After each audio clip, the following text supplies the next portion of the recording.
Hey friends, welcome to Shigaraki. So today we are gonna see, what if Deku became the first quirkless god?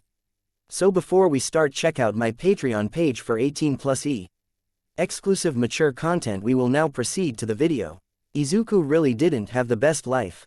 That much was obvious, maybe even an understatement. Quirkless, physically weak, a huge hero nerd, or just a nerd in general. Bullied and rejected by almost everyone he knew, his life really sucked.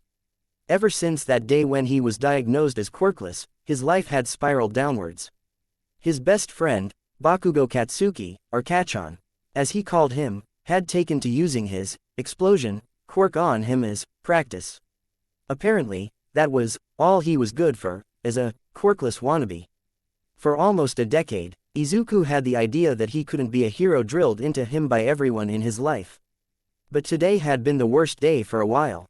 His teacher had revealed to his class that he had applied for UA. And Kachan was not happy about it. Izuku still thought that the teacher did it on purpose. Over his entire life, he had 3 teachers who were actually good to him.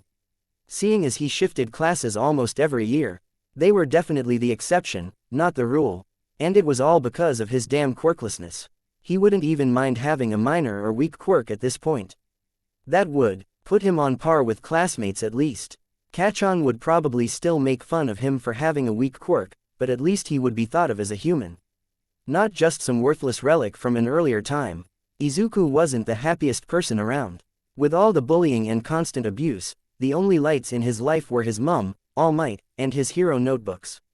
So when Kachan had threatened him not to go to UA, burned his most recent notebook, number 14, and then threw it into the pond outside, it was a real blow to him. He had managed to salvage the notebook. It wasn't in too bad of a condition when he found it. Some drying and TLC would bring it back to usable condition again. Unfortunately for him, he wouldn't be able to go home to give it such a treatment. But what he would be given was a new opportunity, one that would change his future entirely. There was just one teeny tiny thing he had to do first. It started on his walk home. He was getting this weird feeling like someone was watching him, but he couldn't spot anyone.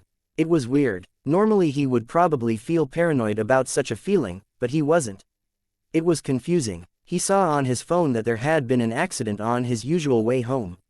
He turned down a different street and eventually came to an underpass.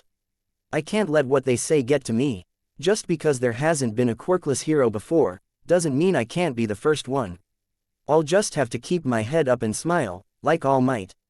As he lifted his chin and put a smile on his face, he started walking through the underpass, imitating All Might's laughter. It was because of this that he didn't hear the manhole beneath him moving. He was still a bit distracted when a gurgling voice appeared behind him.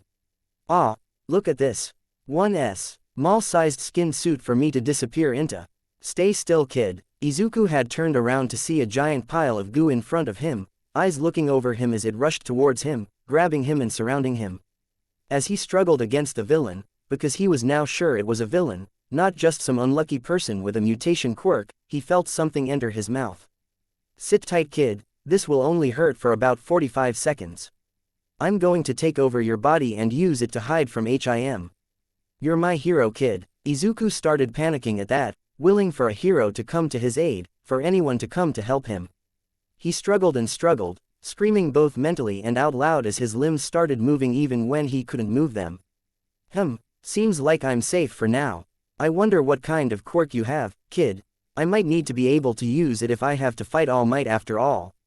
Izuku's vision went to black. He was almost laughing on the inside because of that last comment. Izuku's weak, quirkless body would just get the villain captured once All Might arrived.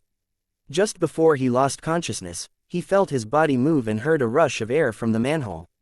He felt it stand up and face the noise, only to punch the wall beside him in what he assumed was anger. He couldn't see it, but he could feel that All Might had arrived. The rumbling of footsteps proved that to Izuku, All Might was only a few seconds too late, but it was enough. He quickly grabbed Izuku's body, now controlled by the sludge villain, and jumped off towards the nearest police station. He was forced to watch as the last of the sludge went down Izuku's throat, unknowingly losing his perfect successor forever. It was dark when he opened his eyes again, the only thing in sight the chair in front of him. Although, there was also the absolutely stunning blue-haired girl currently sleeping soundly on it, hugging an unmarked bottle. Izuku was extremely confused with this whole situation. He was fairly certain he was dead.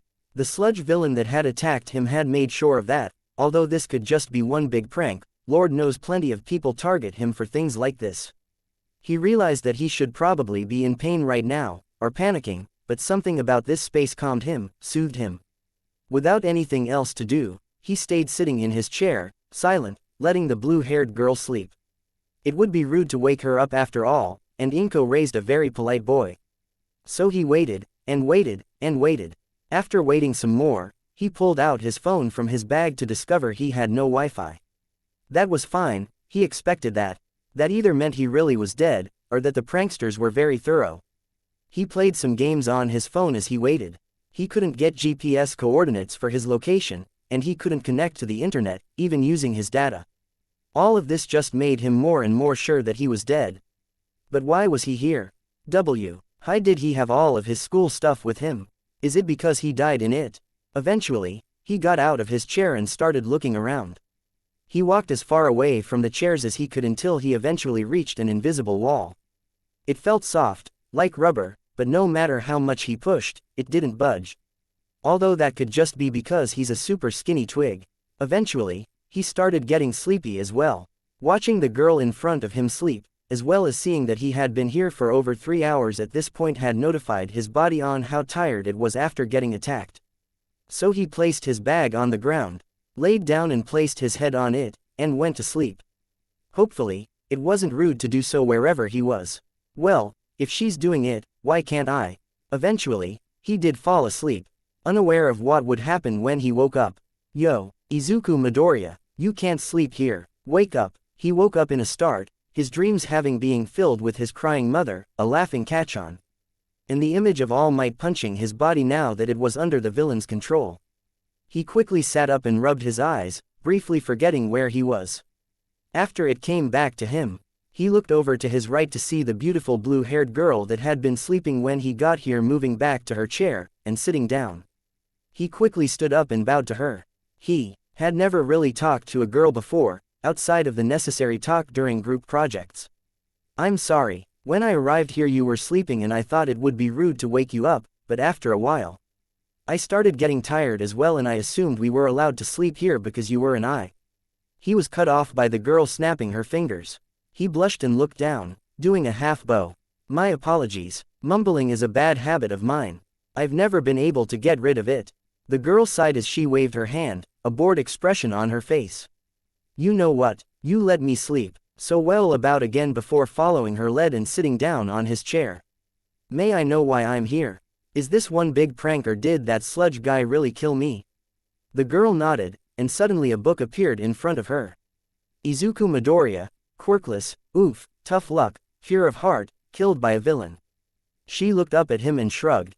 You can think this is a prank if you want, but you're super dead. Although technically your body is still in use, it's just locked in a cell right now. They're bringing in some big shot detective with a lie detector quirk. Izuku was less scared at the thought of being dead as he thought he should be. You can get all that from that book. Is that your quirk? The girl laughed, shaking her head. No, it's not, I don't even have one. Izuku was shocked at that. This was the first quirkless person he had ever met. You're quirkless too. Wow, with how rare we are nowadays, I sort of thought I might be the only one our age. Now she burst out laughing at him. And he couldn't help but feel a little upset at that. He had been nice to her and now she was laughing at him.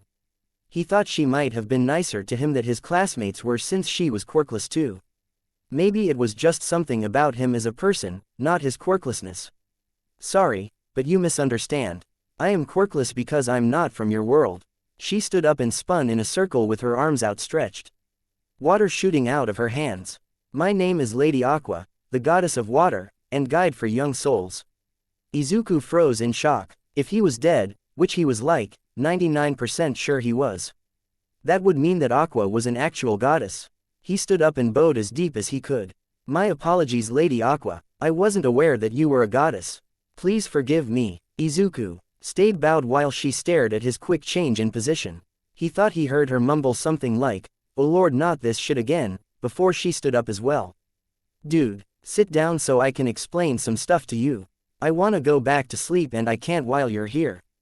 Izuku nodded and quickly sat down, waiting for her to speak. Look, you're dead, but being dead gives you options now. The elder gods have deemed you worthy of going to heaven for various reasons. This means you can either ascend to heaven, or you could get reincarnated back into your world, without your memories. Izuku thought over those options. Going to heaven sounded pretty nice, but if he was reincarnated, he might have a quirk he could use to help people. Aqua could see him thinking and knew that if she wanted him to go for the upcoming offer, she would have to make the other choices less desirable. But I do want to let you know that heaven is really boring.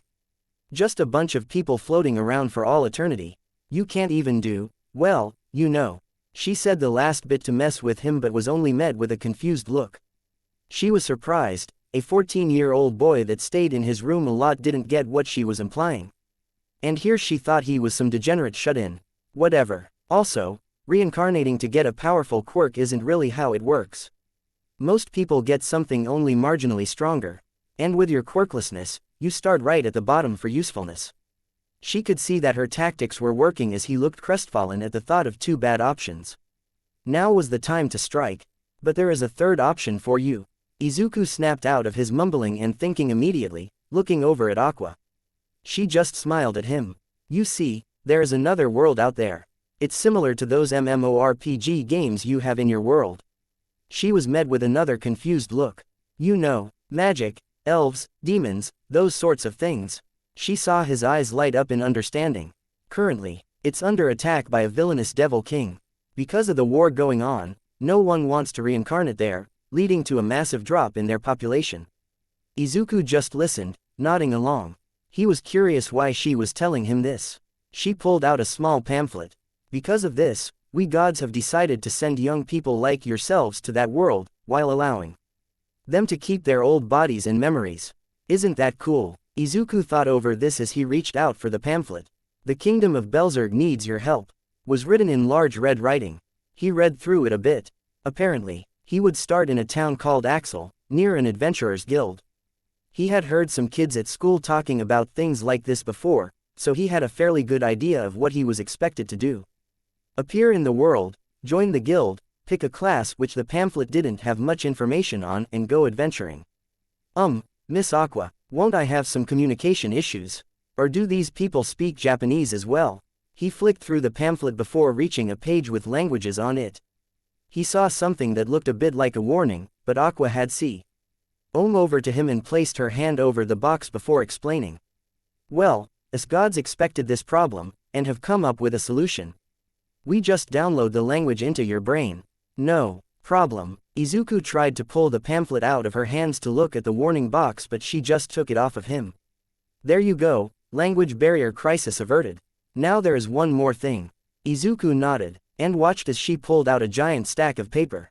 We used to have a rule where people got a special item, or ability when they did this for us, but ever since we started getting people from your world it became a non-issue.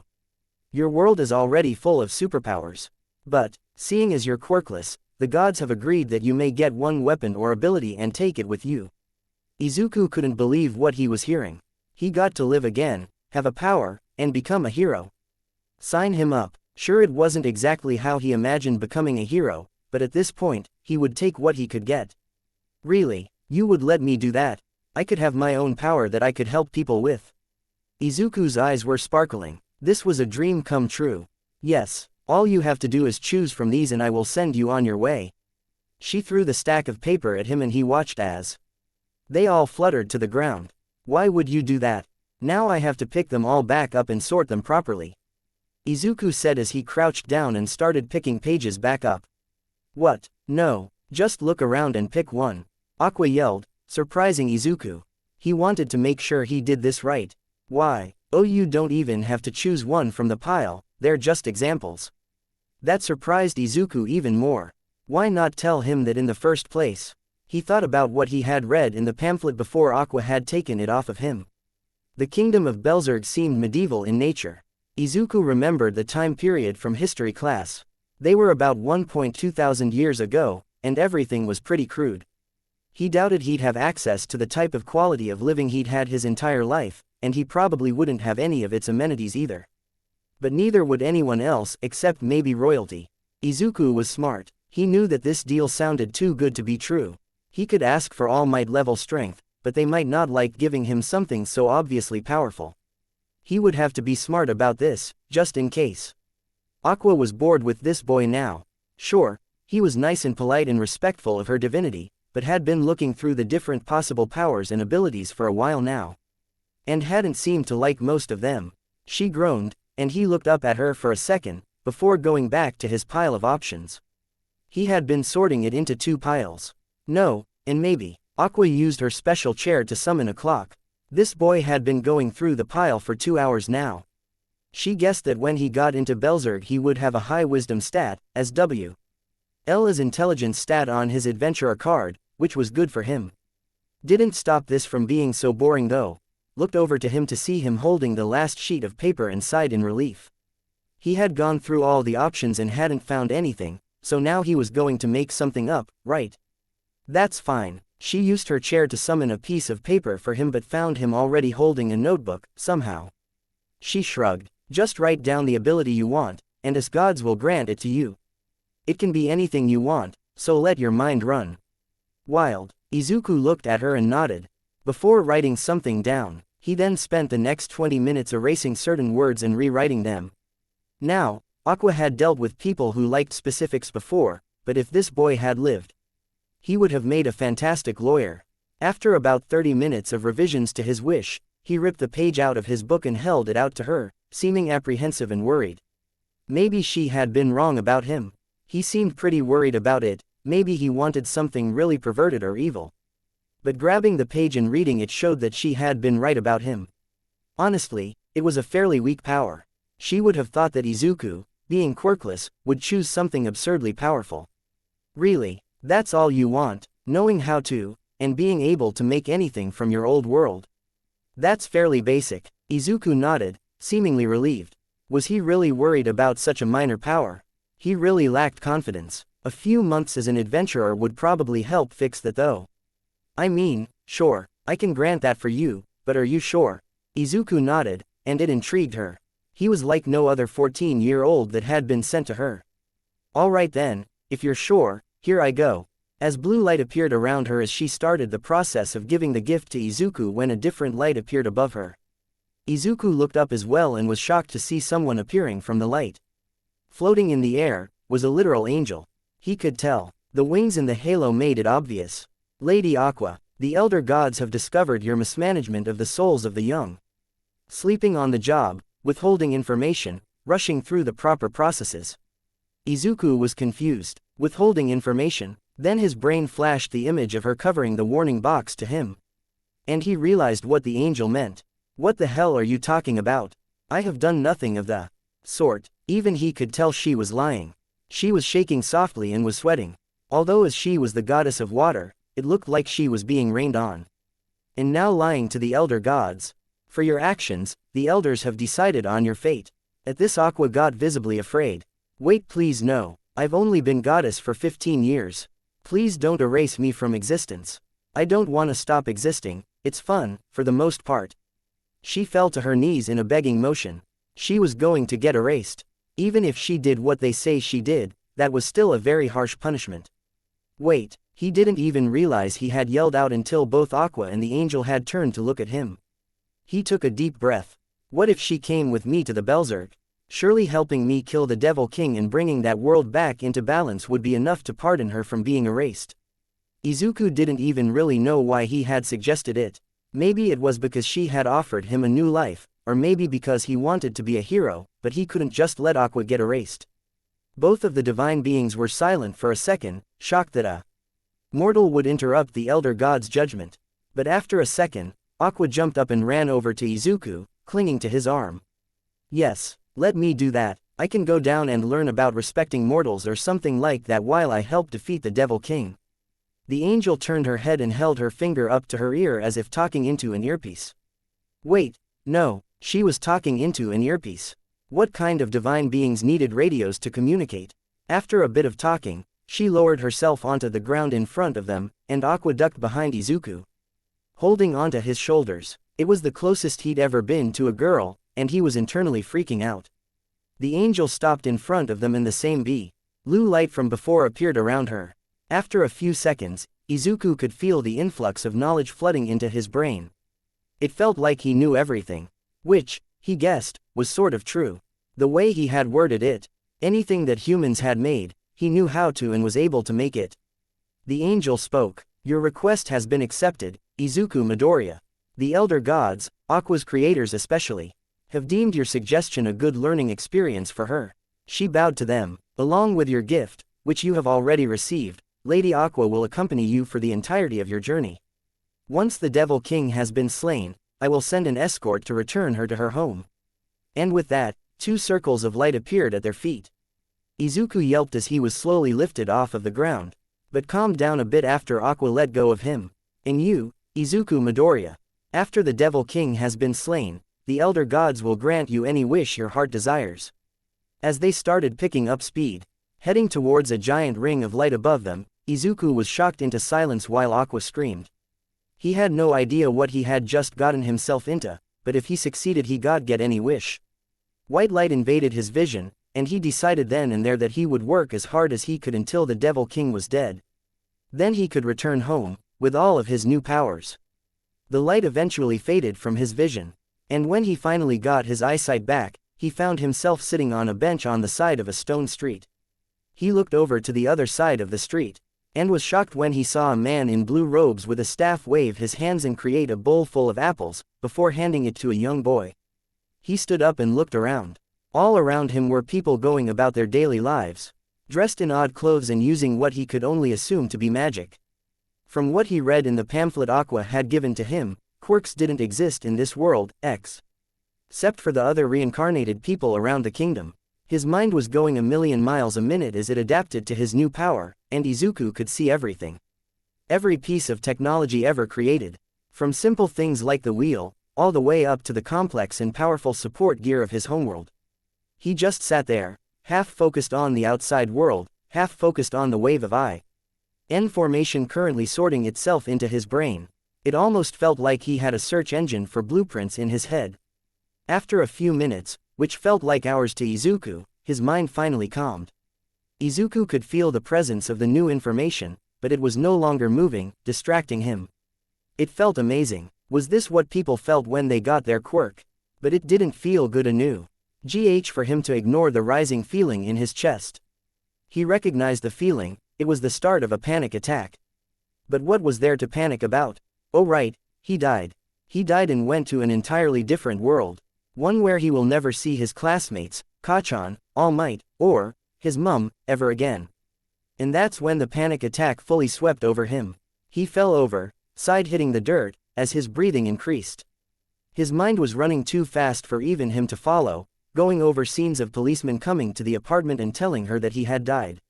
His panic-addled brain showed him scenes of his mother crying, of his dad being called from his post overseas just to laugh and say, "Good riddance," when told his quirkless son had died.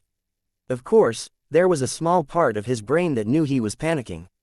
That knew that his dad probably didn't think that way. The 2, maybe 3 times he had talked to the man, he had genuinely seemed to care about Izuku. He is a boo. To loop around to the start of the panic cycle when he felt a hand on his back. He closed them and saw Aqua looking down at him with a concerned look on her face. Yo, Izuku, you alright there? You're breathing pretty heavily. Oh, crap. Are you having a panic attack? I mean you did just die after all, that's to be expected of you, but I'm not helping him. People walking past them seemed to just be ignoring them, sparing only small glances to the thin, weak-looking boy lying on the ground. It was nothing Izuku wasn't used to. Being ignored by everyone around him whenever he needed help, that was just part of his life. Except this time, someone was at least trying to help him. Izuku, I realize that this is really scary, traveling to a new world always is, but I'm freaking out over here as well and I need you to be okay so that I can break down after you. The part of Izuku that wasn't panicking, while it was small, appreciated her honesty, and somehow, it actually helped him calm down slightly. The part of him that was panicking gave way to the part of him that wanted to help people, and he could feel his mind slowing down. It took a few minutes, but Izuku eventually calmed down enough to sit back up. That was when he got a good look at Aqua's face. Her eyes were puffy and red, and she was vibrating slightly. She looked at him, seeing he was coming down from his panic attack. "You all good now?" And when he nodded, she sighed in relief, before wrapping him up in a giant hug, pushing her face into his shoulder. Thank you, I was going to be Roston, then you suggested I come with you and they let me. Thank you so much, you saved my life," she said, but Izuku didn't really hear it. He got the gist of it, sure, but his brain was currently focused on rebooting. Because he was being hugged by a girl, and not just any girl, but a goddess of all people. "You're welcome," Izuku yelled, standing up. It was louder than he wanted, and his voice majorly cracked when he said it. Aqua was surprised as well when he stood up, as her butt hit the ground. Izuku looked around, looking for something to distract himself with. He thought back to the pamphlet he was given by Aqua. He reached for his bag and grabbed his notebook, and pulled out his pen. He started writing out the few things he could remember from the pamphlet. 1. The starting town is called Axel. 2. I'm not meant to tell the inhabitants I come from another world. If asked about my origins, say I'm from a distant country and change the subject. 3. Once in Axel, I will be left mostly to my own devices. Find the Adventurers Guild and pay the admission fee, choose a class, and work your way up to being able to defeat the Devil King. 4. The language of the locals has been downloaded into my brain. I should be able to speak with them as if talking Japanese. He was sure he would add onto that list later on as he remembered stuff from the pamphlet, but for now, that would be enough. Stuffing the notebook back into his bag, he looked around for the Adventurers Guild. Lady Aqua, she looked up at him, and he helped her get to her feet. We should probably go find the Adventurers Guild. I'm sure you'll be wanting to be pardoned and get to go home as quickly as possible. He started walking towards what looked like a town square, hoping to get directions, when he noticed Aqua wasn't following him. He turned back to see her looking around. Lady Aqua, what's wrong? She walked over to him and just shrugged, surprising Izuku. Honestly, Izuku, I'm fine with not going back for a while. Defeating the Devil King is going to take a while, and as long as I'm here, I don't have to do any of my godly duties. She then looked around, seeming confused. So Izuku, do you know where the Adventurers Guild is? Izuku almost dropped to the ground right then and there. She didn't know her way around the town. She had been sending people here for over a decade, and had never actually learned what the town was like. No, I don't. I was going to ask you, or one of the locals, for directions. How do you not know where everything is? You're a goddess. He actually yelled the last part, causing a few people to glace over at them. Aqua seemed concerned for a moment before smacking her hand over his mouth. Okay, while I am a goddess, you probably shouldn't go around yelling that out, alright? Just call me Aqua. Izuku nodded and she removed her hand. But to answer your question, I oversaw a lot of worlds. I can't keep track of everything in all of them. I've only existed for about 15 years. I don't have a lot of experience with this whole goddess thing. Izuku just stared at her in disbelief. So you really have been sending people here, while not really knowing much about it? Aqua just nodded and had the decency to at least look sorry about it, so Izuku dropped it. That was fine. He could just find the Adventurers Guild himself. Or ask for directions. He spotted a man walking past them and ran over to him, before bowing. Excuse me, sir. I was wondering if you knew where the Adventurer Guild was. My friend and I are looking to join up. The man looked at him up and down then scoffed, before giving Izuku directions. As he was walking off he looked over his shoulder and yelled back at Izuku. Good luck, kid, you're gonna need it. Izuku frowned. He knew he was pretty scrawny. But was he really that bad? Oh yay, definitely Izuku. Izuku jumped when he realized he had said that out loud. Although I'm pretty sure he was just jealous of Yubiko. Say you pointed at me and called me your friend. Izuku just looked at her confused. Someone was jealous of him. That was definitely new. Then he remembered. In this world, nobody had a quirk. And everyone who did, the other reincarnated people, would just pass them off as natural abilities. But this world had magic, for crying out loud. Not having a quirk wasn't going to get him the pain and abuse that he got in his old one. Izuku started tearing up at the thought of being treated like a human being, smiling like a lunatic. Aqua just looked at him, concerned. Izuku, are you alright? What's wrong? Was it something I said? Izuku shook his head, trying to clear up his tears. It took him longer than he would have liked. No, You just reminded me that people here aren't going to pick on me for being quirkless. That's something I've been wanting my entire life. Aqua didn't really know how to respond to that. Izuku's world was a fairly common one for her to watch whenever she had free time. As the villain fights were usually pretty cool, she knew how important a quirk was to a person, and from the small amount of detail she had gotten from his Book of Life, not having one had caused him a whole lot of trouble. She placed her hand on his shoulder and smiled at him. Then she slapped him. "Alright dude, I will not have the future killer of the Devil King himself crying in the middle of the street." She pumped her fist into the air. "We are going to go to the Adventurers Guild, get signed up, get praised a bit for how awesome I am, and then we're gonna go destroy some monsters." Izuku wiped away the tears in his eyes and tried to smile at Aqua, but it was pretty shaky. She sighed and started dragging him along. Before realizing that he was the one that knew where they were going, she facepalmed and led him in front, and they walked off together towards the guild. Izuku was surprised when he saw the guild building. It was huge. The other buildings weren't small or anything, but this looked like a mini castle. It even had a moat. Aqua seemed just as impressed. Apparently, there wasn't actually any buildings in the divine realm, just little pockets of space that each god or angel inhabited. Izuku wanted to ask about it further but decided that it could wait.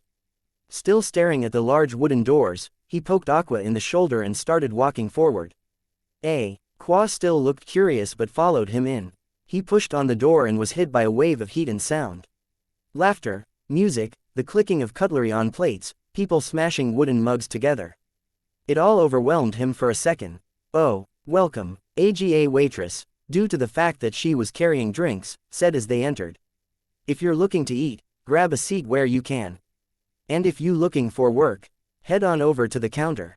Izuku smiled and nodded, bowing to her slightly, getting a confused look from the waitress in return. Aqua just laughed quietly at Izuku, who was still following Japanese customs. Izuku just stood there and took a moment to look around the guild hall. There were decorations all over the walls and pillars, rings and paintings, as well as a giant skeleton on from something that looked like a snake. As Izuku stood there and looked around, he heard someone yell out to them. "Hey, never seen you two around here before. Y'all got some weird clothes, you know."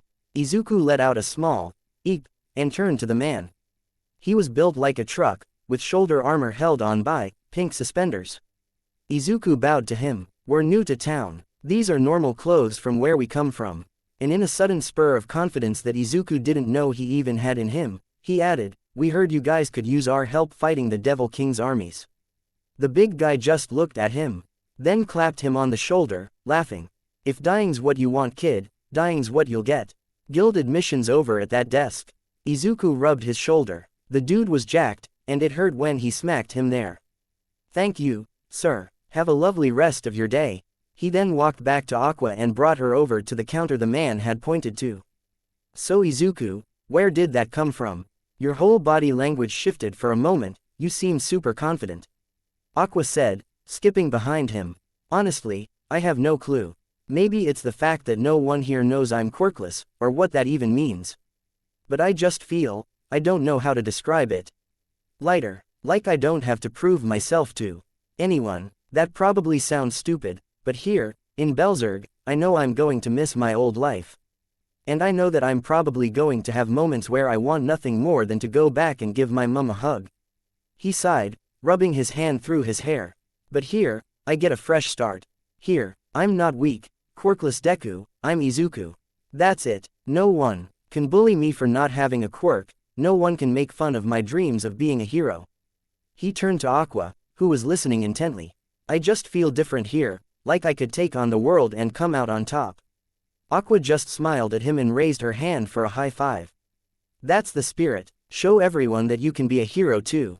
Izuku beamed and smacked her hand, before walking up to the counter, where he was greeted by another girl dressed as a waitress.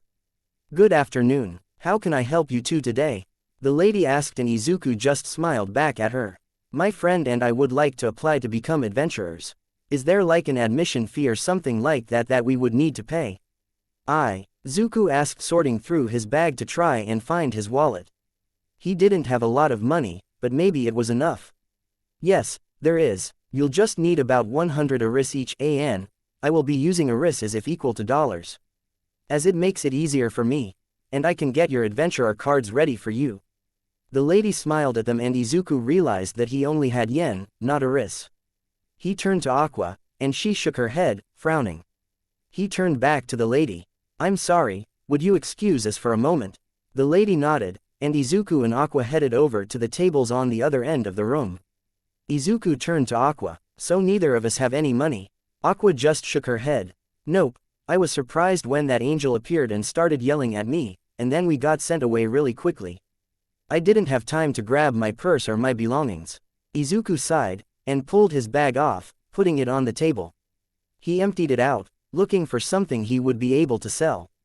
There was his laptop, his 14th Hero notebook, a bunch of stationery, a magazine from last week that had a rare interview with Maruko, and some of his homework. He did a quick scan of the room. He had already ruled out his laptop, the Hero notebook and the magazine to sell, as the laptop would come in handy later on, and the others had very little meaning to anyone but the other reincarnated people. He then realized that the stationery might actually be worth something, as he saw an old wizard-looking dude writing with an old quill and ink bottle. He grabbed one of the black pens and walked over to the man. Excuse me, sir, I see you're writing with a quill and ink bottle. What if I said that there was a much easier way to do your writing? Izuku said, holding out the pen to the man. The man looked skeptical, before taking the pen off of him and poking at it a few times. Izuku took the cap off and showed him the tip of the pen. If you place that end down on the paper, it will function just like a quill. But you won't have to risk making a mess by dipping it into the ink bottle. The wizard seemed to really like the idea of a pen, and Izuku started negotiating a price for his whole set of them. They eventually came to an agreement, and Izuku gave the wizard the 30-pack of black pens for 250 Aris. Hey Aqua, I got the registration fee, he said, walking back over to her as she just looked at him surprised. Really? That was super quick. How did you do it? Aqua asked, and was surprised when Izuku explained how he got the money. As they walked up towards the desk again, Aqua realized what Izuku had planned with the power he had chosen. If something like a pack of ballpoint pens was worth over 200 Aris in Belzerg, what would things like guns, or cars, or any of the other modern tech he now knew how to make be worth? She was broken out of her thoughts when the lady at the desk clapped. She looked over to see Izuku standing next to a blue, globe-like device, and the lady from before holding a card. Izuku Midoriya, an odd name, but, holy shit, you're kidding me. The lady had yelled that last bit out, and people were starting to look at them. While your strength is fairly low, and your other stats are okay.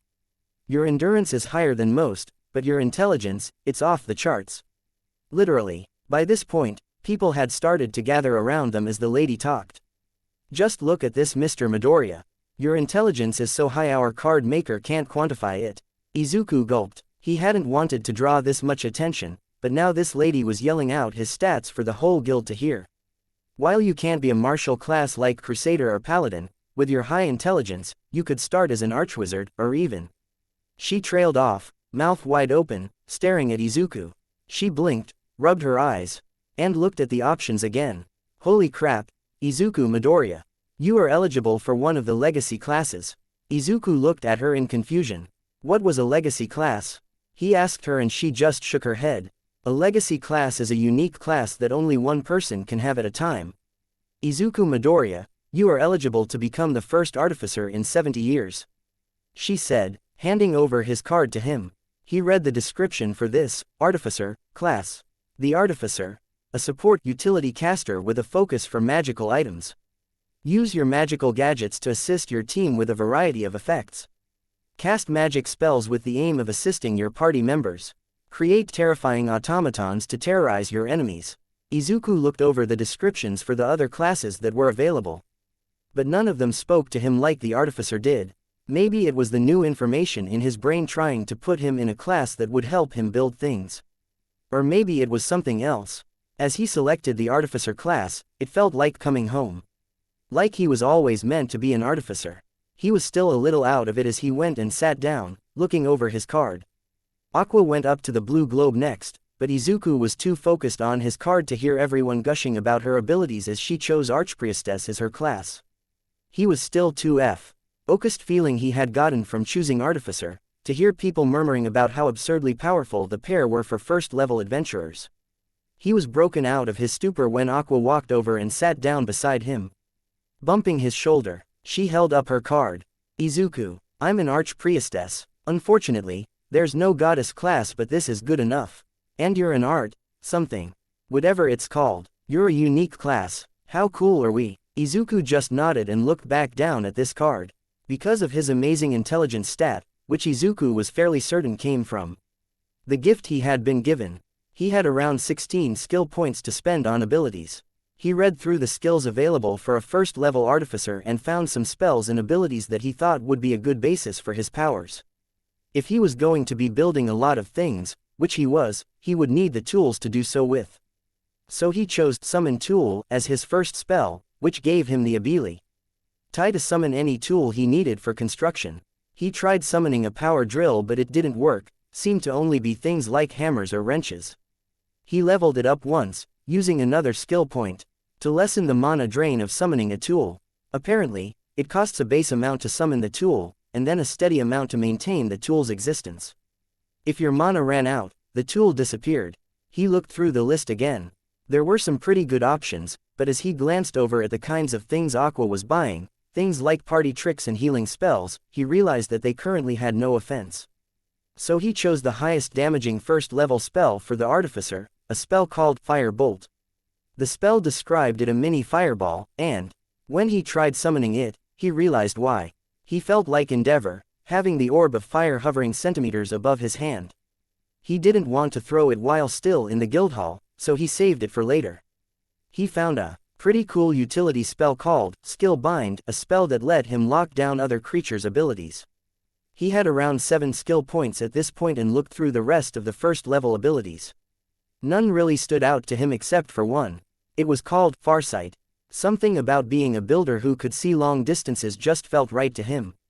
It would also probably help once he started making guns, which was on his to-do list. With his 6 remaining skill points, he added 3 points to Fire Bolt, both increasing its damage and reducing mana cost slightly, and the other 3 into Summon Tool, reducing the mana cost for that as well. He looked over to the lady who had given Aqua and him their cards and tried out Farsight to see her name tag on the desk. It worked better than he thought it would. As the name, Luna, became all he could see, he quickly dropped the spell and nudged Aqua. She looked at him and saw his smile, as well as the lit-up abilities on his card. You all done, Izuku? When he nodded, she stood up, flourishing 2 Japanese fans she summoned from out of nowhere. Then let's go on a quest. I saw an easy one to help us learn the ropes. All we have to do is kill a bunch of weak-ass frogs. And with how awesome we are, it's gonna be easy peasy. Izuku just laughed and followed her up to the counter. He enjoyed her confident nature, but something about this quest seemed off to him. He felt like something was going to go wrong for some reason. Izuku Midoriya, 1 Latvian Lots Artificer. Skill points remaining. 0 attribute points remaining. 0 strength, 12. Dexterity, 45. Endurance, 50. Intelligence, Wisdom, 25. Charisma, 30. Luck, 20. Abilities: Natural Craftsman, Infuse Magic Item Spells, Skill Bind, Firebolt, Summon Tool, Farsight. Izuku was cold. They had deck IDED that going on the kill quest immediately wasn't the best idea, so they had been working the last few days to earn enough Aris for some basic gear. They had been working for a week now. Aqua was helping some laborers build a wall by providing strength buffs and healing, as well as refreshments, while Izuku had decided to help out at the local blacksmiths. But they weren't really getting where he wanted. The extra 50 Aris Izuku had gotten from the wizard had gotten them a room at the guild for 2 nights, but after that, they had been forced to stay in the stables near the edge of town. That meant no fireplace, minimal blankets, and a snoring Aqua right next to him. He had originally freaked out at the idea of sleeping next to a girl, but 5 days in, all he wanted her to do was stop snoring. Seriously, she was so loud. To try and get some sleep, he laid back down, wrapped his ears in his blanket, and thought about the previous week, attempting to ignore the snoring. Izuku had tested out a few of his new abilities during the week. He messed around with Farsight for a while and found a way to select a few different distances. It was nothing precise, but at least he didn't just zoom in on random ants. Aqua had agreed to help him practice with skill bind. She would stand in front of him and constantly perform her low mana costing party tricks, and Izuku would have to try and shut them off. She was able to resist it at first, but as Izuku started getting the feel of the spell, he started to nullify the ability. He wasn't perfect at it if Aqua pumped more mana into the spell than the base cost. Izuku had a hard time, but he was getting better. Summon Tool didn't really have anything he could improve with without putting more skill points into it, and he hadn't leveled up yet, so he couldn't. He did, however, use it around the blacksmith's forge a lot, which had allowed him to start figuring out what each tool did, since he lacked any prior experience with crafting. Turns out though, that fire bolt is surprisingly easy to use.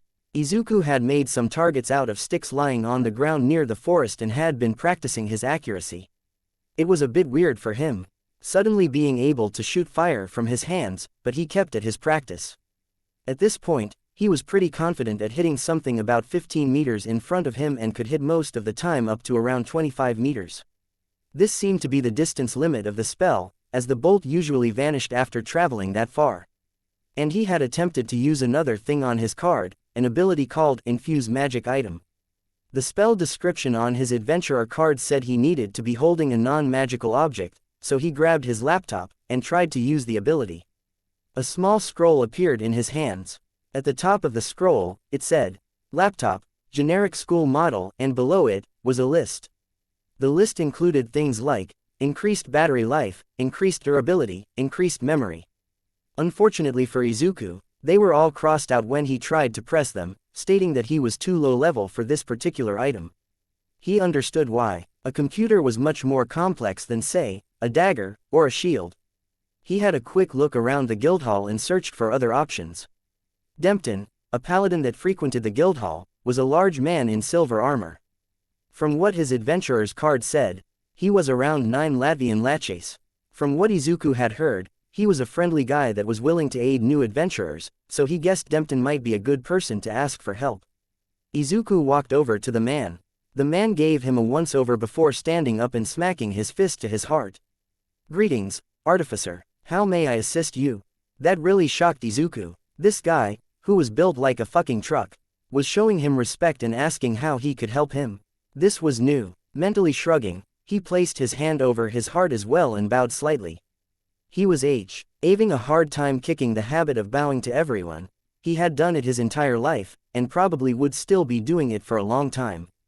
Ignoring the odd look Dempton was giving him as he bowed, Izuku cleared his throat and put on his most important sounding voice.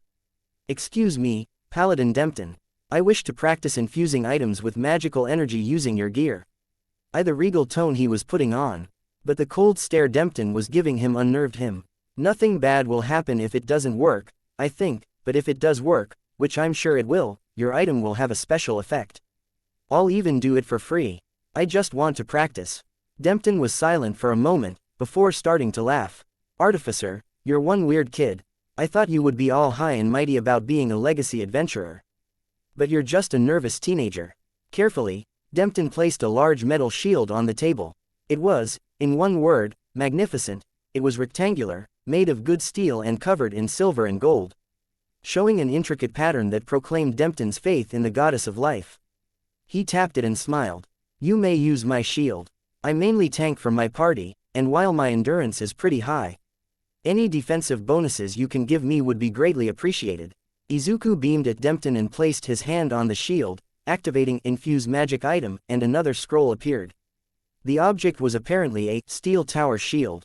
Instead of the Artificer logo in the top corner, as had happened with the laptop, this scroll was adorned with the same symbol that shone on the shield's surface. But, more importantly, this time the scroll had several available options for him to choose. Checking the list, Izuku saw some of the options as interesting, such as reduced weight, increased durability, shock absorption and damage return. He passed the list over to Dempton, who stared at the scroll before turning to Izuku. "Artificer, how many of these enchantments can go on one item?" Izuku held up his finger, asking Dempton to wait for a moment, before pulling out his adventurer card and selecting Infuse Magic Item. He read the description and turned back to Dempton. "It says here that, while a level 1 artificer, I can only add 1 infusion to an item. Once I get up to level 6, it will become 2, and then at Level 12, it will become 3. All levels AF. Tear that increase the power of the infusions, but the maximum is 3 infusions per item. Dempton just nodded, seeming appeased. Well then, Artificer, I would like to see if you could add the damage return infusion to my shield, please. With the amount of hits I take, giving the monster a taste of its own medicine will be a welcome addition. Izuku nodded, smiling up at Dempton, before selecting the infusion. The shield started to give off a light green glow, as did Izuku's hands. It took a few seconds before green tendrils started sprouting for Izuku's hands and entering the shield. A crowd started gathering as they watched the first artificer in around 70 years infuse a new magic item. Izuku wasn't very comfortable with the crowd, especially since Aqua wasn't there, but he pushed through his anxiety, focusing on the infusion. After a while, the light surrounding the shield pulsed, flashing for a moment. Then there was an eruption of green light from the shield, causing many of the crowd to yell and cover their eyes. But when they opened them, they were greeted with a marvelous sight. The shield hummed with energy as a green rune was imprinted onto the back, under the handles.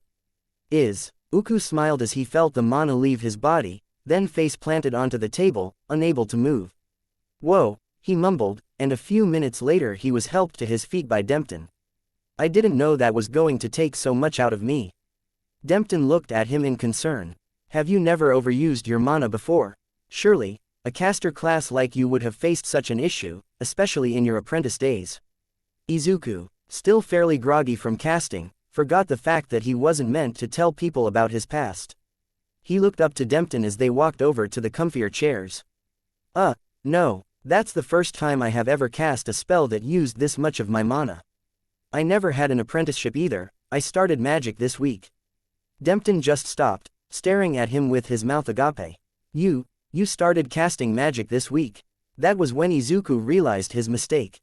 He was unable to move properly due to mana exhaustion, and Dempton had just alerted the guild that he was a novice. The fact that he was an artificer but only had a week of magic under his belt would probably cause him some problems. And he was right. On the other side of the room, there was a large man, with dark black armor. Staring at him with a predatory glint in his eyes. Izuku had been wary of him since he got here. No one in Axel knew the man's real name, only his title, the Shade. He was a lone wolf. And even though he didn't have a party, he worked through high-level quests all the same. No one in Axel seemed to be able to stand up to the man, and the non-adventurers feared him.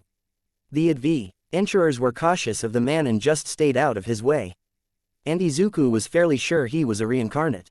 Shade stood up, the clinking of his armor alerting people as he moved over to Izuku. People moved away from him almost subconsciously as he approached Izuku, hand on the pommel of his sword, smirk on his face. He leaned down, right in Izuku's face, making Izuku gag with his foul breath. It smelled like the man had never brushed his teeth a day in his life. Only started casting magic this week, boy. That must make you quite the prodigy. He looped his arm around Izuku's shoulders. Dempton taking a step back as he got close. He pulled Izuku up onto his feet and smiled, but it was the kind of smile his old teacher gave him before notifying the class that he wanted to go to UA. Izuku shuddered as he was dragged towards the door. Shade was known for taking on the biggest guy in the room with one hand behind his back, and always coming out on top. Izuku had no doubts that he wouldn't be able to beat him, yet. Shade took off his right glove and patted Izuku's shoulder, smirking. Why don't you and I take a little walk around the block and chat about things? Izuku, strangely, found himself unable to say no and felt his body nod his head before he was promptly dropped, struggling to stand up without Shade's support. He stood a few steps away from Izuku, before walking off swiftly. Izuku struggled to catch up to him but didn't want to know what would happen if he fell behind. They reached a small alcove, and Shade stopped. He turned to Izuku and smirked again. Izuku Midoriya, the artificer of Axel, showed up a week ago, and has already become somewhat of a local celebrity. Even though he hasn't done a single quest yet, along with his party member, an arch-priestess of the Axis cult. That looks suspiciously like the goddess of water, Aqua herself, even sharing her name. He grabbed Izuku's chin and moved his head side to side, staring. And look at you, you're definitely not from around here. Izuku gulped, pulling his head back from Shade's hand. I'm not, I come from very far away. He raised his head, staring Shade in the eyes, feeling the cold glare in his soul. Well, no shit, kid. One look at you was enough to know that. Now shut the fuck up and listen. Shade hissed, and Izuku shrunk into himself slightly. Shade seemed to like that. My name is Durza, or at least, that was my villain name. At that, Izuku stood up straight, eyes instantly looking around for ways to escape. Durza started laughing. Izuku had heard about Durza before. There was never any picture of him. But he was a B-level villain that worked in the Shizuoka prefecture as a blackmailer and infiltrator. As he went over the police report in his head, he realized why he was unable to say no to Durza earlier. Durza, when making skin contact with another person, could implant commands. They only stayed for about 2 minutes after he let go of them, but the victim would follow the commands to the letter. With only the strongest of wills able to resist, and even then, it was usually just a matter of time. The victim was usually unconscious during the trance, but apparently some had been commanded to stay conscious. No running away now. Durza had leaned forward while Izuku looked at Izuku. Izuku felt the pressure return to his mind and was confused. He needed to be touching him. Stay right there and stay conscious for me, I want to ask you some questions. Izuku felt his body, everything below his neck, freeze up, and he struggled for a moment, unable to move. That's a quirk. How the hell did you get reincarnated here? I thought they sent people here to be heroes. Izuku said through gritted teeth. This guy was a threat. Not only to him, but to Aqua. And all the inhabitants of Axel, maybe even Belzerg as a whole. Thank you for that lovely segue. That absolute dolt of a goddess didn't even read my book before offering me this new life. He smirked at Izuku. But, to be fair to the girl, it wasn't her fault that my quirk worked on her. Izuku was shocked to hear that. His quirk worked on her. But she was a goddess, not a human. Maybe it was because both of them were on the same plane of existence. And then you, who I'm 100% sure is another reincarnate, show up out of the blue with her doppelganger. He laughed, sending shivers down Izuku's spine. She's the real deal, isn't she? Bet you asked for her as your gift. Izuku's eyes widened even further. He had a quirk. Why was he given a gift? I can see she told you quirk people didn't get gifts either. But when you have a goddess under your command, why not go the whole way and get something useful, right? He raised his hand and Izuku saw the tiny strings appear from his hands. I didn't want to get caught by the so-called divine beings, so I didn't ask for something too big, but being able to make controllable strings of skin from my fingers has been extremely helpful. Izuku gulped. That small gift, while insignificant on its own, gave him the ability to give commands from range. And Izuku didn't know how long they could get, meaning he was at a major disadvantage. These tendrils are actually what I gave your commands with just then. Isn't that just so much fun? You, the mighty artificer, completely at my mercy, with your little goddess friend unaware of what I can do. Maybe I can go visit her instead. You're all quiet and you're dreadfully boring. She's at least good looking, I would probably be able to have a lot of fun with her. It took Izuku a second to realize what he meant, but when he did, he saw red. It wasn't really his fault what happened next. Turns out, Durza might sound all posh and stuff, but he wasn't terribly smart. Quirks were physical abilities, and science was still science, even with magic fucking with reality almost 24/7. The energy that Durza's body emitted to control other people used skin contact to spread effectively. If the skin contact is too small or cut short, the time that the user is controlled is shortened. Of course, Durza had never realized this before, always focusing on the commands he gave a person. And not usually worrying about the time limit to his quirk. It had never failed him back home, and so far, it hadn't failed him in Belzerg. That was until he pissed off someone he had only commanded with a millimeter of skin contact. The tendrils of skin he could shoot from each finger might give him a ranged option for his quirk, but at the cost of its effectiveness. With such a small amount of skin contact, the command on Izuku was fairly weak. And Izuku was pissed. He didn't even really know what happened. One moment he was hearing Durza threaten the first person he called a proper friend since Kachon started bullying him, and the next the alcove was on fire, he could move. And when he looked down, Durza was lying on the ground, barely recognizable, burn marks covering his face. And a knife in his heart. He felt himself gag as he almost threw up, but held it down. He didn't even look back. He just ran back towards the guildhall as everything burned around him. A siren rang out. Shouts were given. He could barely understand what they said, but it seemed to be a general call for anyone with water spells, so they could contain and put out the fire. He eventually reached the main street.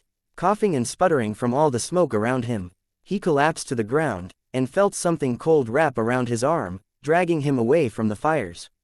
He opened his eyes a few seconds later to see that it was Dempton dragging him.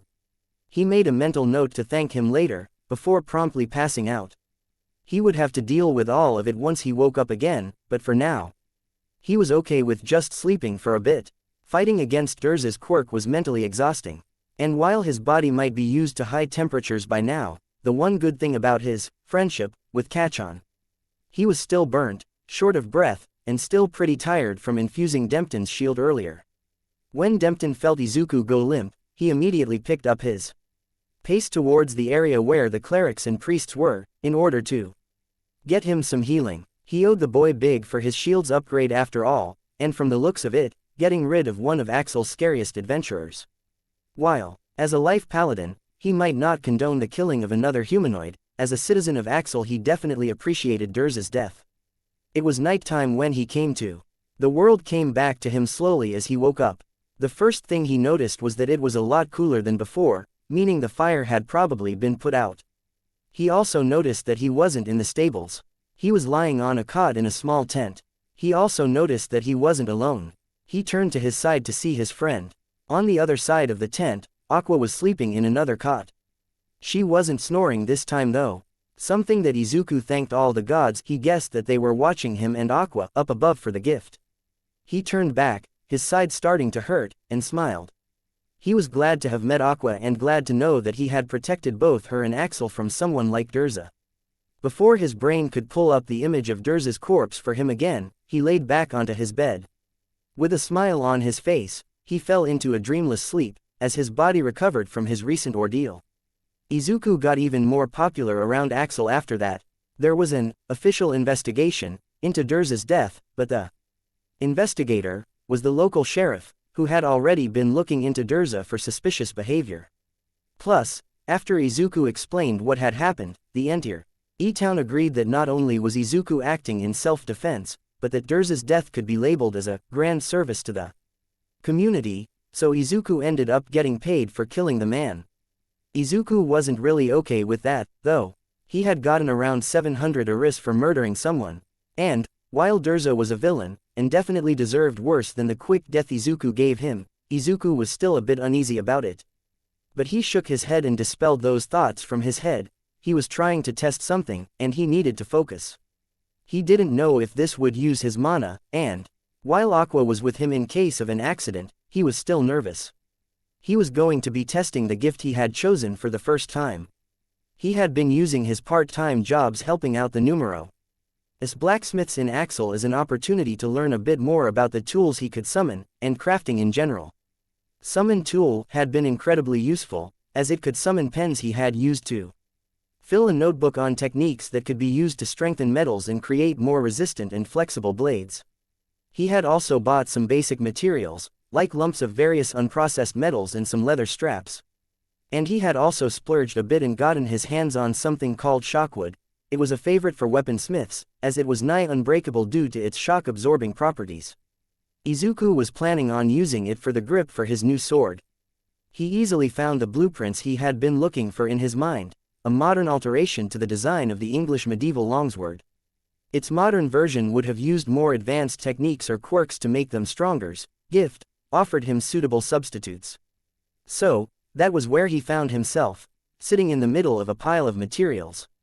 Anvil and forge to his right, workbench to his left, all belonging to one of the town's blacksmiths, a dwarf by the name of Gimral, who had allowed him to test his ability in his workspace. Izuku focused on the blueprint. He could see the way the sword had to be tempered, the way the sheath had to be made to perfectly house the blade. He could see the knife marks made while carving the shockwood handle. He could see everything about this blade, and it filled him with joy. He looked over to Aqua, who was holding a red potion in her right hand and preparing the highest level healing spell she had in her left. He smiled at her. "All right then, I guess it's time to see what happens," he said, hearing his voice shake a bit. Aqua nodded, shaking the red potion at him. You better not kill yourself or something trying to make this sword, Izuku. I won't forgive you if you leave me here all by myself," she said, almost dropping the vial, scrambling to grab it, before putting on her angry face again. Izuku laughed. "Yes, Lady Aqua, whatever you say, Lady Aqua," he chuckled as she pouted. Maybe it was just the shock of having taken a life, but Izuku couldn't feel it in him to be shy or flustered around Aqua right now. He turned back to the materials, placing his hands on them, and focused on the blueprint again. The materials vanished, making him yelp in surprise, and a parchment scroll appeared in front of him. He picked it up with shaking hands, not noticing that Aqua had already uncapped the healing potion, and read the scroll's contents. "Izuku Midoriya, Artificer, Shideslayer. You are about to activate Natural Craftsman. This process will take approximately 4 consecutive hours, barring any interruptions. If you proceed, the materials you have selected will be consumed and used to create Modern English Longsword. Do you wish to proceed? Yes, no." He stared at the scroll in shock. Sure, he knew that this world was kind of like a video game, with magic and monsters and Dungeons and Dragons. And, well, a whole lot of other things, but this was crazy. He turned to Aqua, who just shot him a shaky thumbs up, and looked back at the scroll. He shrugged, tapping that yes button. It felt amazing. His body started moving on its own, as Izuku's mind was busy, analyzing the blueprint in his mind. He almost couldn't see the outside world, but he could feel his body grabbing onto the materials he needed for each step. He couldn't hear Aqua's questions, nor her humming after an hour of boredom. Time passed quickly for him. The only thing he could focus was the slamming of the hammer, the heat of the forge, the carving of the handle and the wrapping of the leather. It had been early morning when he started, and when he came to again, he was sweating, thirsty, hungry, and physically exhausted, but his brain was alight. It felt better than eating katsudon, better than when he scored high on a test. It felt like the object on the workbench completed him. He looked down at said object and was surprised by what he saw. It was beautiful. He could tell, somehow, that it wasn't exactly what he was shown in the blueprint, but he knew that it was as accurate as he could possibly make it without the use of a quirk. Picking up the sheathed sword, he felt the need to name it. It was the first thing he had made with his gift, his first step to becoming a hero to this world. His first step to killing the Devil King. It was his. He smiled, thinking of the perfect name for his new sword. It was his Dawn. He was really tired after making Dawn. He didn't want to give the sword any infusions yet, because as of now, he didn't know if he could take them off or replace them later. He wanted to have this sword for a while, meaning if he infused upgrades into it now, it probably wouldn't scale well once he started fighting tougher opponents. He had to take a break directly after making his new sword though, and after chugging the healing potion Aqua offered him just in case. He sat down for a bit and checked his adventurer card. He almost spat out the potion when he saw it. He had leveled up a whopping 3 times from a combination of killing Durza, making Dawn, and the various help he had been giving the town's citizens. He leaned over and poked Aqua. "Hey Aqua, is this normal? I only did like 2 or 3 things but I'm level 4 now." She looked at his card surprised. She then pulled out her own. Checking it, Izuku saw that she was level 2 now, halfway to level 3. Izuku hummed, placing his finger on his chin and starting to mumble. "I guess there is a party sharing system for XP gained. It's probably just because Durza way out leveled me that I got so much XP for getting rid of him." Aqua nodded but knew that if she didn't stop him now, he would get to the point where she wouldn't be able to understand him. She let him ramble on for a little bit longer, before starting to get annoyed, so she poked him. "Yo dude, I know overthinking stuff is like your thing and all, but you should be spending more time buying and upgrading abilities than wondering where your XP came from," she said, as she grabbed her card back and started buying things. "Ah, you're right, I need to see what I'm able to unlock now." He tapped on the abilities section and was given a list showing possible abilities, with descriptions and prices, as well as how many skill points he had to use in the top right. If he hadn't already drunk the potion in its entirety, he would have spat it out again. The skills averaged a cost of 4 to 6 for 4th level abilities. And Izuku had 24 skill points and 3 attribute points. He wasn't exactly sure what the attribute points did, but he guessed that they increased things like his strength, endurance, luck, etc. Those were best left for last, so he could think about them properly. He looked over the list of abilities he could unlock right now. His mind was blown by the potential of some spells. Things like Powered, which would increase attack power on the target, Reflect, which would send an opponent's attack back at them, and Create Golem, which would allow Izuku to turn materials into living allies. He had some pretty good options. Powered only cost 4 points to get at a base level, so Izuku bought it. If the way he thought an artificer worked, buffing allies and debuffing enemies, focusing on support, then it would be a good investment. Create Golem was next on the list at a cost of 6 points, so he did a quick read over its description. While at the lower levels, Izuku could only make golems out of things like mud, wood, and other weak materials. Later on, he would be able to make them out of better materials like stone or steel. The golems were verbally Control A.D. workers that could be outfitted with various gear.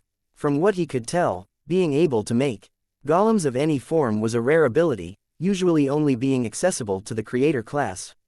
Izuku could see the infinite potential of an ability like this, from guarding things with metal golems to scouting things with cheap, disposable earth golems.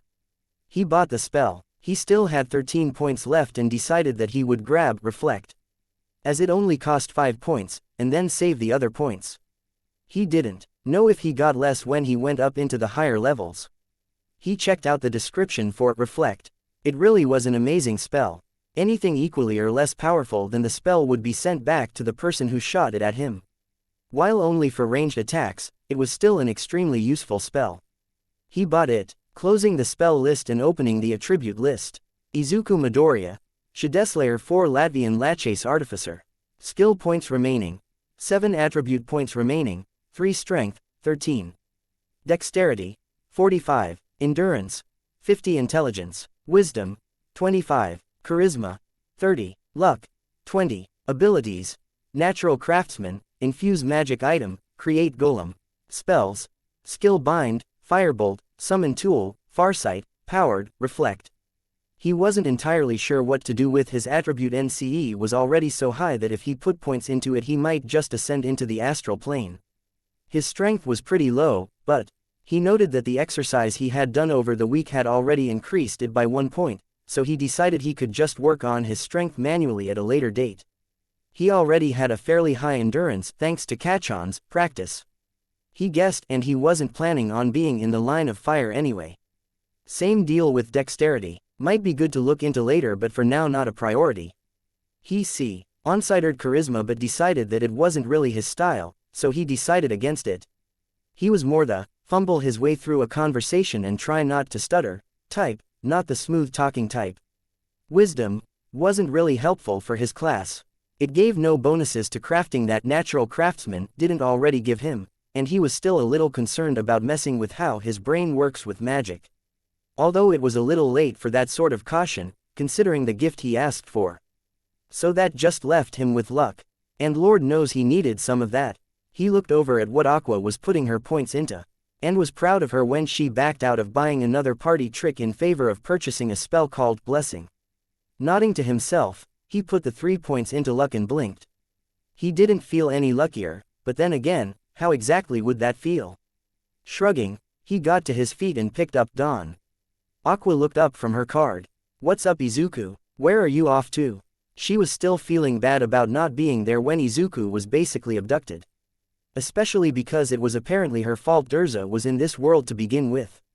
Izuku just smiled at her. "I reckon it's time that we go on an actual quest. Now that I'm armed, we should be able to take out those toads easily. It will be a good test of skill." Aqua just smiled, waving a fan at him, accidentally squirting him in the face with a little bit of water. "Hell yay, let's do this. We can totally beat a bunch of weak-ass frogs. AAAQQQUUUAAA." Aqua was currently on the ground, laughing her ass off as Izuku sprinted away from a giant toad. The quest hadn't gone exactly how he had hoped. "Aqua, help me." Apparently, around this time of year, giant toads would come out of hibernation in search of food. Normally this would be fine if it wasn't for the fact that they came after farmers' sheep. And the occasional farmer. Izuku had been looking forward to his first quest. It would be a good way to gauge how skilled he was already, and what he should be focusing on. And his enemies were just toads. Sure, they ate sheep but they couldn't be super big, right?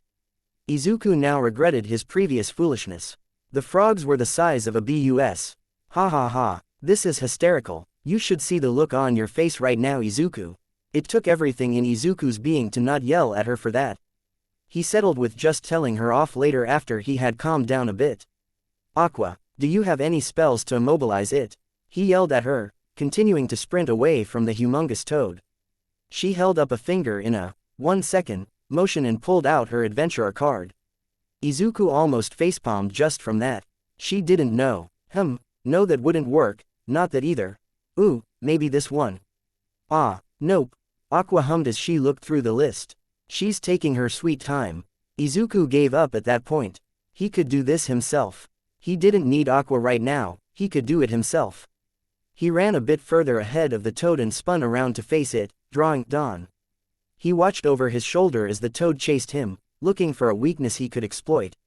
Powered. As he yelled out the spell name, he could feel Dawn humming with power. He watched as the toad prepared to jump at him again. As soon as the toad left the ground, Izuku was sprinting towards where it had jumped from.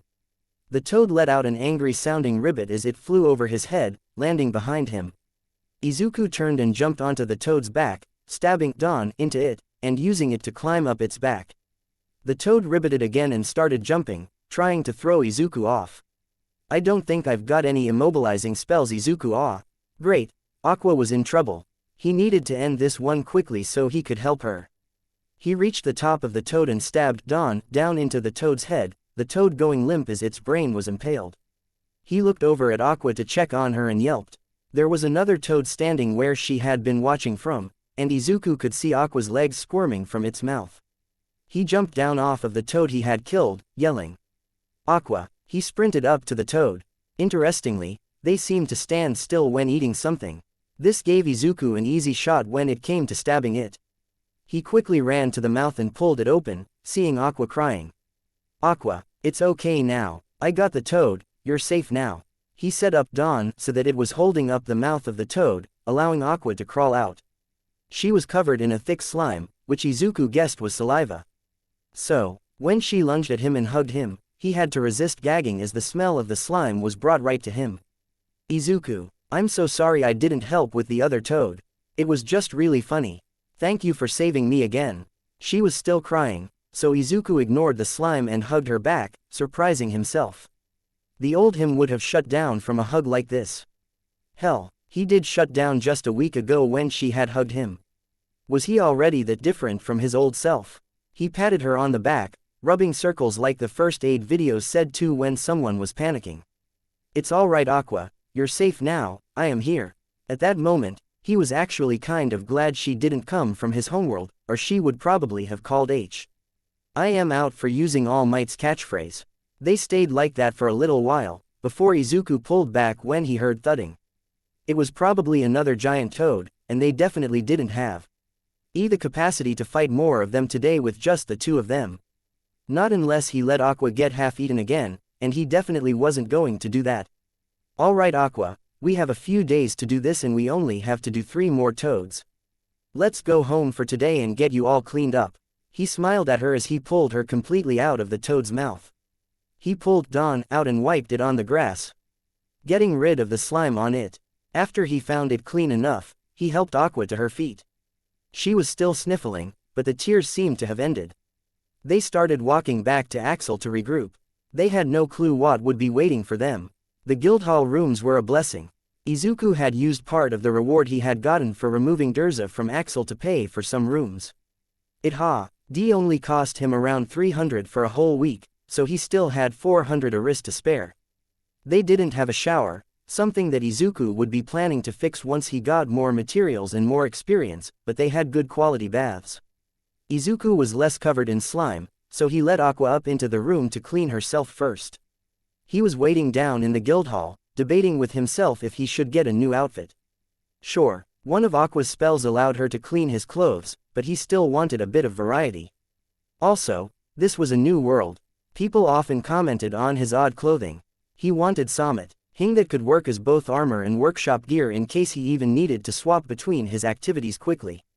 He was sitting at one of the tables, eating a loaf of bread, designing a new outfit. He was about halfway through drawing it into his notebook when he saw Aqua sit down on the other side of the table. She smiled at him. "Hey, Izuku, whatcha drawing?" She leaned over and tried to look at it, before sighing and walking to the other side of the table, sitting down next to Izuku. "Ooh, that looks really nice. Imagine you, all dressed up in your battle outfit. Like a real artificer," she said, pumping her fist into D. "We don't really know what a real artificer does, let alone wear. I'm just designing a suit that will help in a variety of situations." "Oh, Izuku, that reminds me. Could you mock?" She was interrupted by a loud thump on the floor behind them, and they jumped in surprise. "Excuse me, you are the famed artificer of Axel, correct?" Izuku turned around and saw who was asking the question. It was a short girl in a black and red dress with a matching witch's hat. She had shoulder-length, pitch-black hair and a red eye patch with a white cross on it. She was currently flourishing a staff with a red gem that Izuku thought was really cool. He then realized what she had said. "Wait 1 second, did you just call me the famed artificer of Axel? People know of me outside of this town." This girl had only been here for about 10 seconds, and already Izuku was feeling a bit overwhelmed. Of course, there are rumors spreading throughout the land. People talk of the newly dubbed artificer with awe in their voice. Izuku grimaced. This girl was putting it on a little thick. "Some say your charity knows no bounds, enchanting items for fellow adventurers for free, and others say your fighting ability is so incredible, you slew an evildoer that was several levels above your own."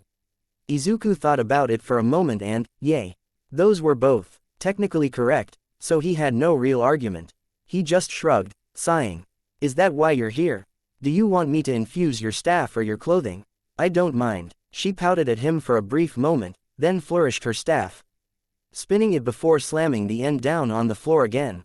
"No, I have come to ask if I may join your party. As a mighty arch-wizard, I would be a great help to you." Izuku was shocked. This girl was an arch-wizard. That's so cool. An arch-wizard. "Aqua." He turned to Aqua. "What do you think?" Aqua just gave the girl a once-over. "What's your name?" Izuku mentally face-palmed. That was something he should have asked. The girl looked shy for a second, before puffing her chest out again, and flourishing her staff again. Izuku looked over at Aqua, who was obviously trying to hold in her laughter. This girl was really into whatever it was that she was doing. "My name is Megaman, Arch-Wizard of the Crimson Demon Clan. The Master of Explosions." She finished by placing her hand weirdly over her face, partially obscuring her eye. Izuku looked over at Aqua, who was in a losing battle with her laughter. It was obvious that she would be of no help in this conversation. "Alright, Megaman, we will give you a trial run. We are currently on a quest to kill some giant toads, so come back here tomorrow, and we can Megaman, are you okay?" The reason he asked was because she had just fallen face first onto the ground. She lifted her head and placed her chin on the ground, looking up at him. "I haven't eaten anything in 3 days." Izuku realized that the girl was probably really malnourished. He instantly called a waitress over and ordered a meal for her. What kind of hero would he be if he didn't? Megaman hadn't arrived in Axel expecting much, to be honest. She had me to seek out an adventurer's party to quest with, hoping to prove to everyone that explosion was the only spell she would ever need and that she wasn't too young to be an adventurer. So when she heard that the artificer of Axel, a new adventurer whose legacy adventurer status was quickly spreading news throughout Belzerg, was only 14 years old, she knew she had to join his party. She had never seen a legacy adventurer before. There were rumors that the king's daughter was one, but the only confirmed one was the artificer of Axel. She had eventually tracked him and his party member down at the town guildhall. She honestly expected more out of him. Who she thought she was going to meet was a mountain of a teenager, full of confidence and spirit and magical potential, flaunting his legacy adventurer status to anyone he talked to. Who she actually met was a timid, thin-looking teen that looked like he had never worked out a day in his life. The only thing she got right was his magical potential. As an arch-wizard, she could feel the strings of magic in the air being drawn towards the boy, as if the world itself wanted to aid him in his creation of items. It seemed that this artificer, who introduced himself as Izuku Midoriya, was even more interesting than she thought he would be. She just had to be in his party. He had given her a chance, and tomorrow, she would blow him away with her amazing explosion. No adventurer in their right mind could resist such a party member that could wield such a powerful spell. But right now, she should focus on eating. The artificer was kind and gave her sustenance. She must not squander it. She must have been putting on a weird face because the artificer spoke up. Megumin, you all right there? You're staring at that toad meat really intensely. Izuku made sure to keep his voice down, not wanting to embarrass her in front of the other adventurers. Ah, yes, I am and will be fine, Mr. Artificer. When she got a look from Izuku that clearly showed he didn't believe her, she amped up her acting. If you must know, my latent magical power is so immense, it requires near constant concentration to stop it from exploding out into reality. That is also why I wear this. She pointed to the eye patch on her left eye. This eye patch seals my magical potential. If I were to ever take it off, a great catastrophe would befall this land. She stood and flourished her staff again. Something that she had practiced in the mirror for days on end, not that she would admit it to anyone, and placed her hand over her face. She looked over to the artificer expecting to see him looking impressed, but just saw a look of concern on his face.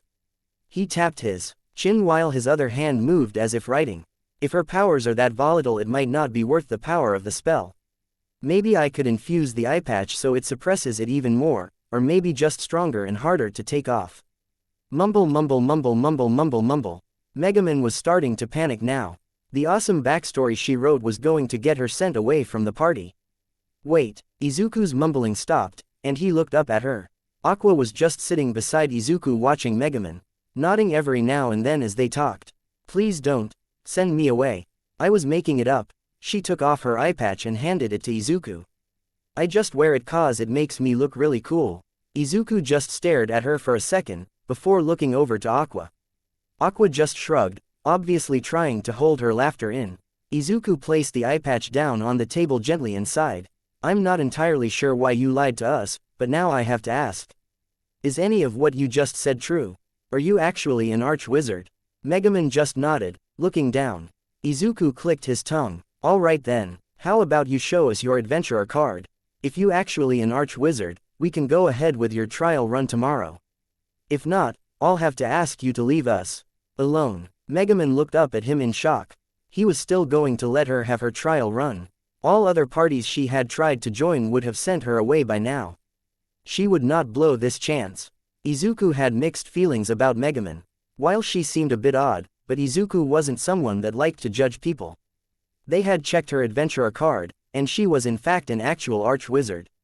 Izuku was a man of his word, and the next day, they headed out to kill some more toads. His adventurer card said they were about 40% done, with 2 out of the 5 frogs needed to complete the quest dead. Izuku, Aqua and Megumin arrived at the top of a hill, overlooking the most common spot for giant toads to appear. They had to wait a while, so Izuku stuffed around with his abilities for a bit. He was currently testing to see if he could enchant everyday objects with special abilities, or if he was limited to armor and weapons. To help him test this, he had bought various household items. He had a water-bought OL.D woolen cloak that was given to him as a gift.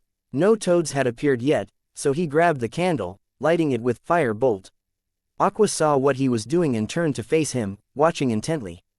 Megumin looked over every now and then, but she was really focused on the field in front of them. So, Izuku, what are you doing with that candle? You do realize it's like noon, right? Aqua asked, laying down and looked up at the sky. Izuku placed the candle on the ground and tapped the wax, a scroll appearing in his hands. He turned to Aqua. I'm just testing if I can infuse things than just combat gear. He looked back down at the scroll. As he expected, the candle was just called Basic Wax Candle. But to his delight, it did actually have possible infusions. They were only simple things, as he was still low level. But he could see their usefulness. Things like hotter fire, longer burn time, brighter fire. They weren't anything flashy, just basic upgrades, but they made sense. Or that was what he would have thought, if not for the fact that the longer burn time upgrade had a small message saying that after Izuku got to LVL 20 as an artificer, it became indefinite burn time. And this was just for a basic candle. Choosing to not infuse anything on the candle right now, he snuffed out the fire and put it back in his bag. He was about to move on to the next item when Megumin yelped. Artificer, we have toads incoming. Stand and watch my amazingly powerful explosion. Izuku could see that Megumin was almost vibrating with excitement. She held out her staff towards the toads,